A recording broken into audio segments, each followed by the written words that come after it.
Okay, here we go again. Sorry for the technical challenges, everyone. I'm just getting started with this, and I'm not a professional social mediator. I'm a professional yachting photographer. So maybe I need a tech person, but in the current state of the world being closed, I can't have anyone else here. So you're stuck with me. But anyways, welcome to my Norway presentation. I hope that you and your family are healthy and doing well. I've been here quarantining at home for, I don't know, 5, 6 weeks now, and looking forward to getting back out on the water soon. Anyways, I thought you would enjoy getting to see some photos of beautiful yacht and extraordinary destination to get your mind out of your home, where I'm sure you've been stuck for a while now too. So this photo shoot took place in 2014, shortly after the sailing yacht Wisp was launched. And the boat is, well, as you can see it right there, it's really extraordinary. How did I get there to photograph Wisp? Well, if you're not familiar with my work, my name is Cory Silken. I'm a luxury lifestyle photographer who specializes in yachting. I've got a gallery down in downtown Newport, Rhode Island, and I'm an ambassador for 11th Hour Racing, which is a foundation that promotes environmental sustainability through yachting. And of course, sustainability is an important consideration right now because it's a global crisis which has the potential to affect the world in similar ways to the effects that we're seeing in the pandemic right now, and we're not prepared. So we just had Earth Day on April 22nd, and it's my belief that every day is Earth Day. So anyways, on to the show. This is again in 2014, Norway, the launch of the sailing yacht Wisp. The boat is a 48 meter or 156 foot sloop, if you think in feet. It was built in Holland by Royal Huisman and Rhoades, with naval architecture by Hoek Design, and the interior architecture was done by Rhoades Young Design. And the whole project was managed by MCM Newport, and certainly I had a lot of help in this photo shoot from the captain and the crew, and thanks go to the owner for letting us borrow the yacht for this project. So my trip to Norway began in Ulsan, where the boat was waiting for us. Is really a beautiful, picturesque town in Norway. And interesting history of this town is that all of the architecture is completely uniform, because the town, with all the houses built close together, burned down at one point, and they chose one design for the rebuild of the town. And so I had well, not a couple days. I had an afternoon to walk around the town a little bit before getting on to the boat. And as you can see, the boat is as beautiful inside as it is on the outside. The boat was designed to be both comfortable and a quick cruising boat, as well, with the intent of being able to do some super yacht racing.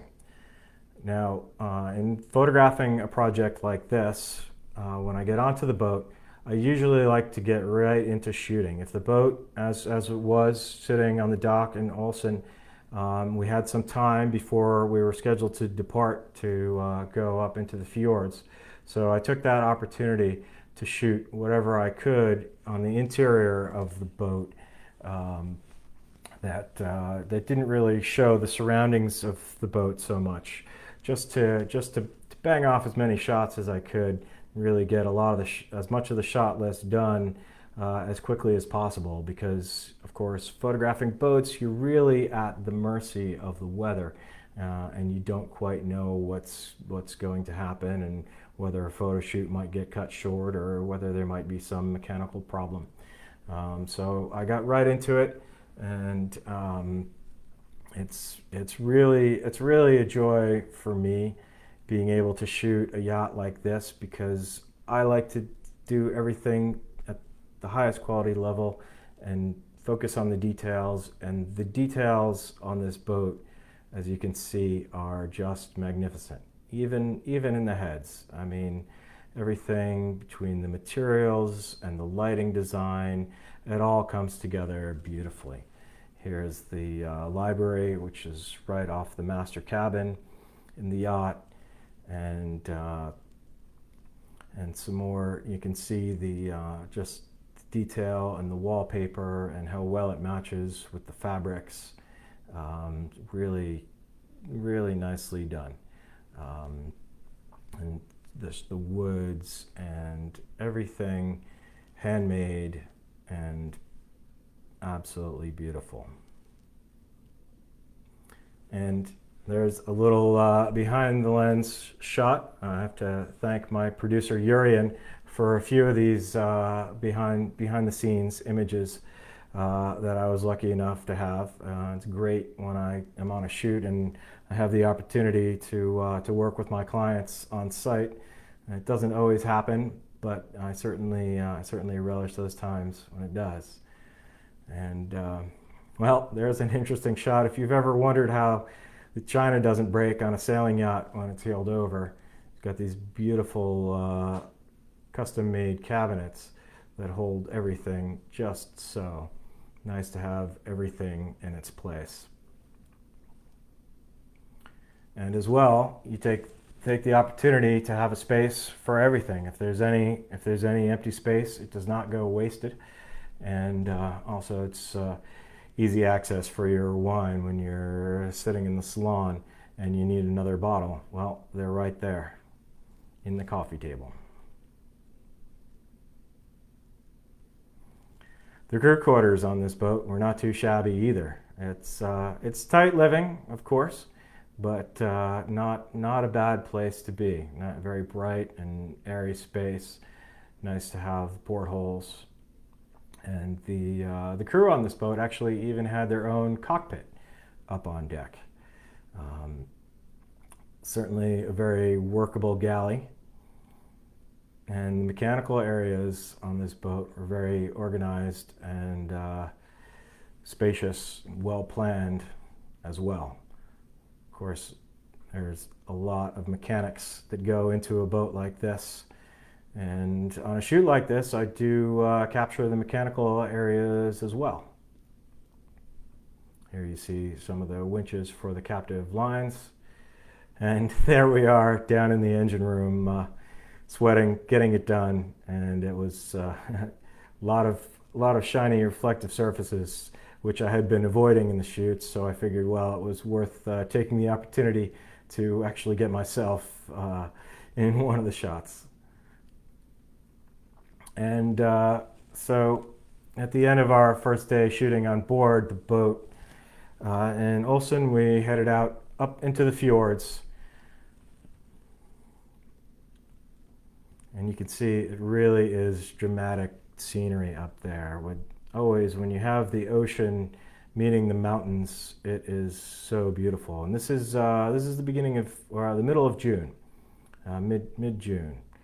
We have here, so you can see that still the snow-capped peaks, just still snow melting into the fjords, which actually you'll see soon as we come to it, that snow is really helpful in keeping the waterfalls running steadily for us to make a nice background for the shoot.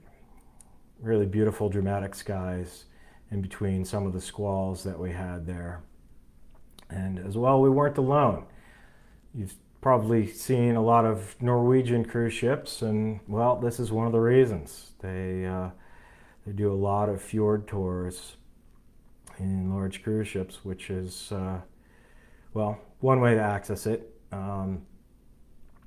And as well, it's probably a little bit of a more fun way to access the fjords would be to hop out on a kayak and go it on your own. And here's Wisp. Some of the nice details on the boom crutch here.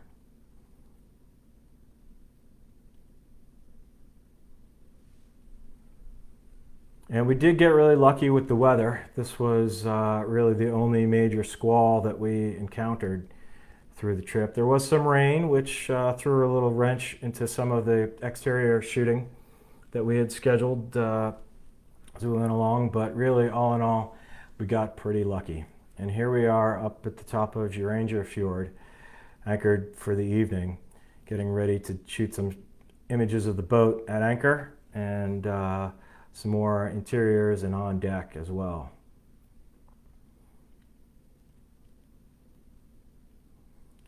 And the interesting thing about shooting there in June, as we were, is that it never really gets dark. The sun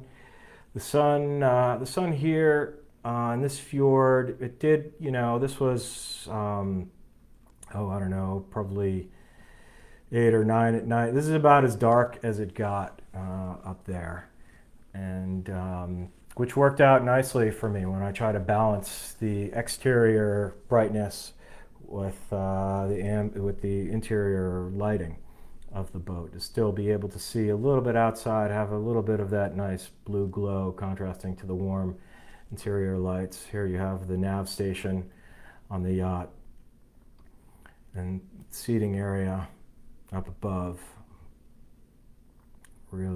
Really quite comfortable, nicely styled, and just a beautiful spot to enjoy if you want to get out of the cold. But if you don't mind sitting outside, it is really a great spot to throw a party out there too, which in my mind is the place to be. If you're going to be on a boat and in a venue like this, you may as well be sitting outside.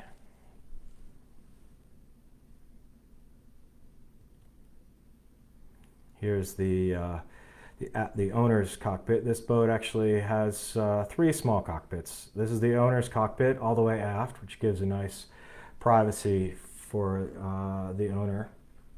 And then there's the main cockpit that you previously saw. And then up forward there is the small crew cockpit. Nice seating area for them to have a bit of space up on deck as well. And here's the view from the owner's cockpit, looking down into the seating area and then beyond into the master cabin.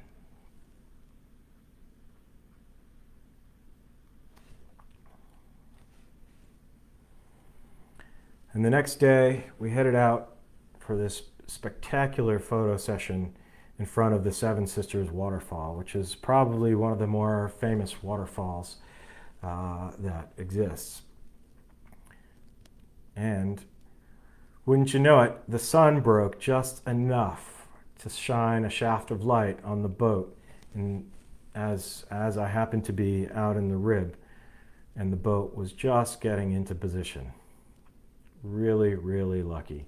I often joke that Mother Nature is my biggest bill at the end of the season, and because you can't pay for this. It's just, maybe my clients like me so much just because I'm so lucky. I mean, it really all comes together with the teamwork of the crew, getting the boat looking immaculate, and planning out the route and the location, and getting there and getting the boat set up, and having my tender driver, and just waiting for the right moment with the sun to stream through, because we only had a short window of time here when after which we had to start delivering the boat out of the fjord and back down to Bergen, where they would pick up their guests. And here it is, still with just a bit of sun shining on the boat. And as you can see here, as we finished the shoot and started loading the tender back on deck, it was raining again. Lucky that we got it as we did. There we are, leaving the fjord. And of course, as we're delivering out, it's time for me to throw the images onto my computer in the nav station, where I worked as we sailed a bit on the North Sea down towards Bergen. Pretty comfortable spot to work for sure if you don't get seasick, or don't get seasick easily. I should say easily, because I think everyone can get seasick if the conditions are bad enough.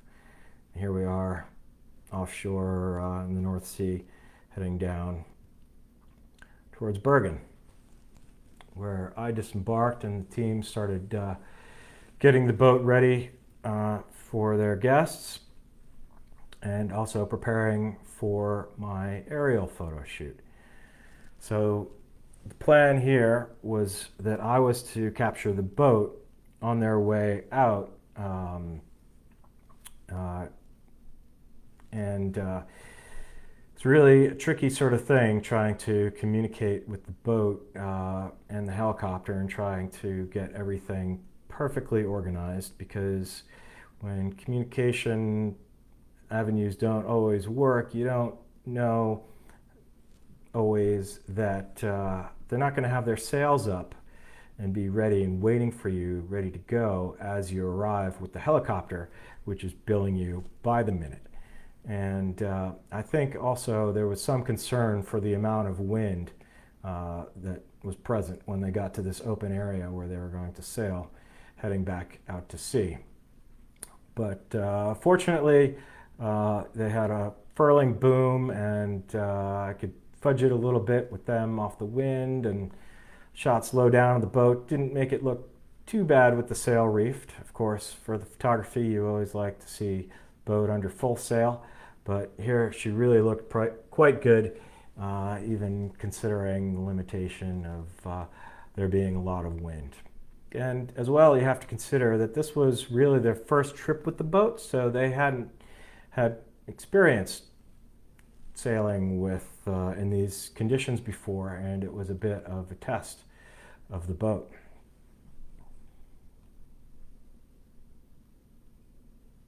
So beautiful.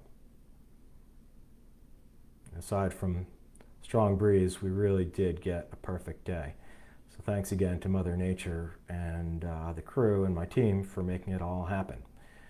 It's also always a bit tricky working with a new helicopter pilot, as some who are used to just corporate transfers or sightseeing tours, they're not always so used to mixing it up with a yacht and really flying a bit more in the Miami Vice style, getting in tight and fast and low. But as you can see, we made it happen.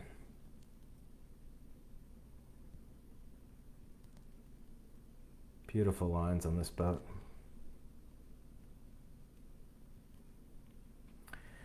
And from there, I flew back and decided that I was going to have a bit of a holiday in Norway, and tacked on an extra week to my trip to travel around Bergen. And these are some of the street scenes as I was enjoying myself there.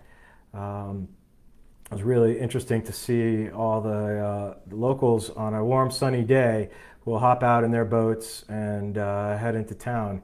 I can't imagine being one of the boats on the far end of this, needing to walk over all the other boats to get into shore. So if you're visiting Bergen, the way they've docked here is only this last boat is the one that's actually tied to the pier. So all the people on these boats need to hop from boat to boat to boat to boat to boat to boat to boat to get onto shore, to go out to the pub for a pint.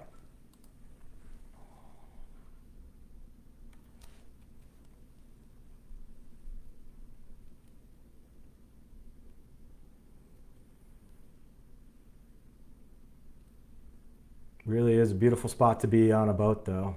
And of course, there's a commercial port in this town as well that manages a lot of the ships for the oil rig. A lot of the offshore oil rigs. And Here you can see some charter boats, a very picturesque town, and right with some nice hills behind the town that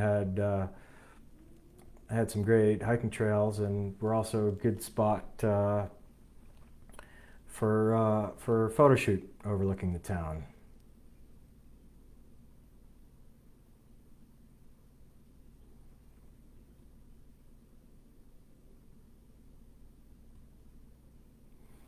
And of course, whenever you're in a yachting destination, it's hard to escape finding friends there. No sooner than Wisp was leaving than some friends of mine on another Royal Huisman built yacht, Hyperion, were showing up.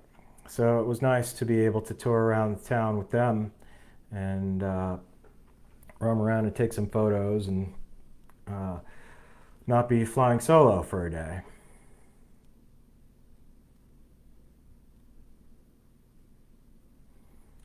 And if you've never been to Norway, I certainly recommend it because they really have their tourism well organized. And if you live in a tourist town that doesn't have tourism well organized, I recommend that you send everyone who works in the tourism bureau to Norway to see what can be done.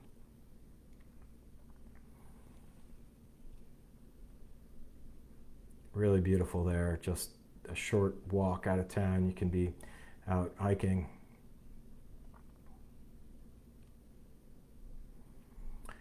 And so from there in Bergen, I hopped a flight up north to Lofoten, the Lofoten Island chain, which is north of the Arctic Circle, so it actually, the sun never set at all here.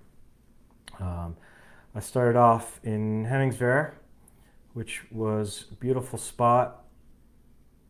And you know, I think this shot was probably around 10 p.m. with the sun streaming in like that. Really, the sun, you know, at 9 o'clock it got pretty close to the horizon, and then 11 a little bit lower, and then it just streaked straight across the sky until, and presumably it went up, you know, sometime around 7 or 8 in the morning. I never stayed up that late. I think around 4 a.m. was the latest I stayed up, which was this night. I think this was probably around 11 o'clock or midnight shooting this out here, which, you know, normally, you know, it kind of boggles the mind to think that it would be so light at this time. And there I am, put my camera on a tripod and snapped a selfie.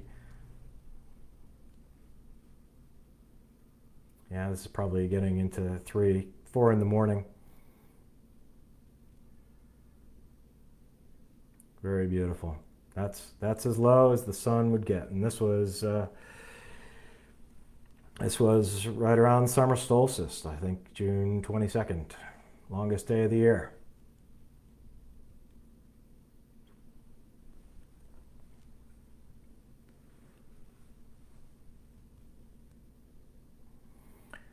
And from there, I drove down the string of islands, which are connected by bridges down to Rainy. You can see a little bit in the mirror there. There are a lot of people in camper vans who would travel down the islands. This is such a beautiful place to go and escape. Very famous tourist destination for Europeans who can drive up there.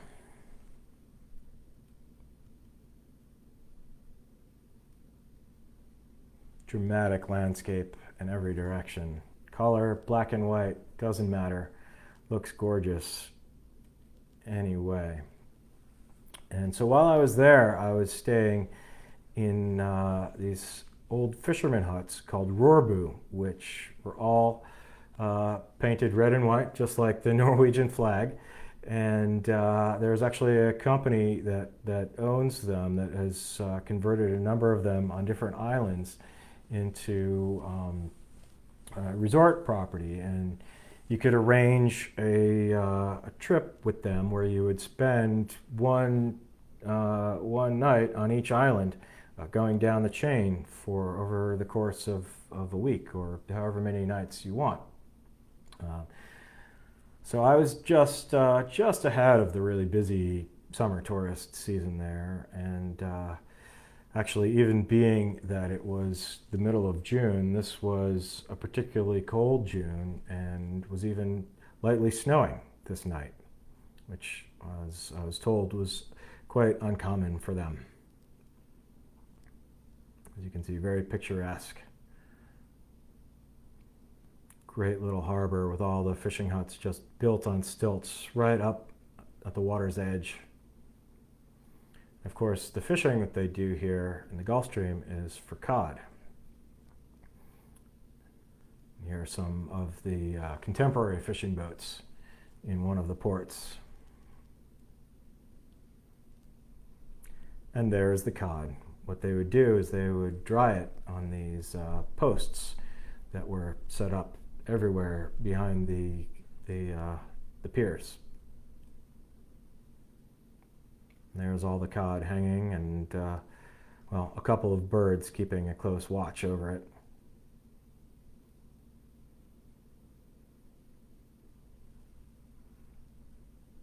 Just stunning. Here was the other side of the Rorbo that I was staying at.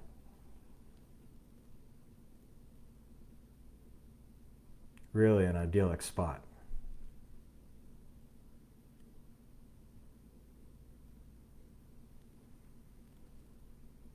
Beautiful beaches. It's just stunning with the mountains coming right to the water.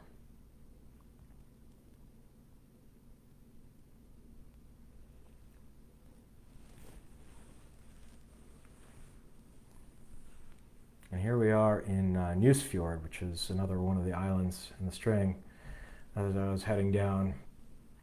And so this set of Rorbo were actually a bit of a working museum, kind of like, oh, you may be familiar with Mystic Seaport or something like that. And when you stay there, you actually get the run of the place all to yourself at night, when everyone else, except for those who rented one of the rooms, are locked out, which is kind of a neat experience.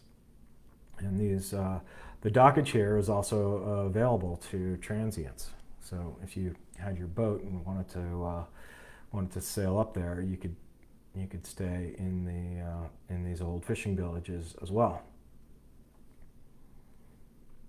And of course, with me having so much light of the day, almost unending, or absolutely unending, I took the opportunity to drive around to other beaches and scenic points wherever I could. Not a moment to be wasted. The light changing, it really made it dramatic, going in and out of these rainstorms to the sun and a little bit of snow here and there. Just really a photographer's dream. It just adds so much interest to the scene. Then it was time for me to drive back out and pass back north up the string of islands, back from Navigard to Newsfjord, Rainy, Henningsvær, and then head home. Really an extraordinary trip, and I certainly recommend, if you have the opportunity to head to Norway, that you should take it. The people there are really wonderful. They've got tourism very well organized. You don't need to take a tour. They have even train and bus and ferry trips that you can take yourself, and they have the tickets all organized so you can buy them at times that will work with one another rather than needing to go and I'll book them all individually. They have packages, and it's really really great for an adventure. So thank you for watching. I wanted to let you know about my next live stream that I'm going to do. Hopefully I will have it a little bit better organized on the technical end than this one. The next one is going to be with my father. It's going to be a presentation of Setting Sail in America, the remarkable story of the Herreshoff S-Class sailboats, which is our new book that came out last year in celebration of the 100th anniversary of the Herreshoff S-Class sailboats. The picture on the cover, of course, is our boat, Firefly. Last year we were celebrating the 100th anniversary, being that the boats were designed in 1919. And this year we're still celebrating the 100th anniversary because the first boat was launched in 1920. So this next presentation is going to be not this Tuesday, but the following Tuesday on May the 12th at 7 p.m. And so I hope you can join us for that. I will post a link to it. So please, in the comments as well, let me know what other slideshows and presentations that you would enjoy seeing. I'm thinking about maybe doing one on the Antigua Classic Yacht Regatta, which has always been a highlight of my year, and perhaps the Bucket Regatta and some other commercial projects as well. Again, for this project of Norway and Wisp, I have to thank Royal Huisman and Rhoades in the Netherlands, and naval architecture done by Hoek Design, and interior architecture by Rhoades Young Design, and certainly the owner and the representative, MCM Newport, did a great job of putting the boat together with great direction. And of course, the whole project photo shoot could not have been done without the willing cooperation of the captain and crew, who really made it all work so well for me. So thank you all for watching. I hope you've enjoyed it, and I look forward to seeing you out on the water soon.